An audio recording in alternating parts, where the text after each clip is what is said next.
There are a number of centers in the United States that are open for the trial.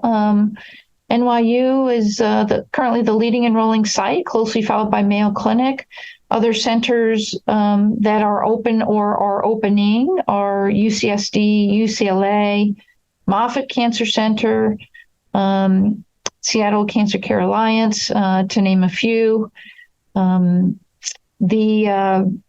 I don't have my fingers on the exact numbers so far, but I know at least at our NYU site, we've screened close to 40 patients.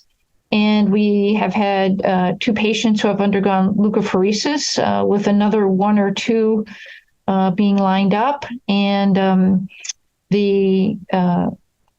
right now, we have 1 patient that, and perhaps 2, that may in the near future be in a position to be eligible for receiving the CAR T therapy.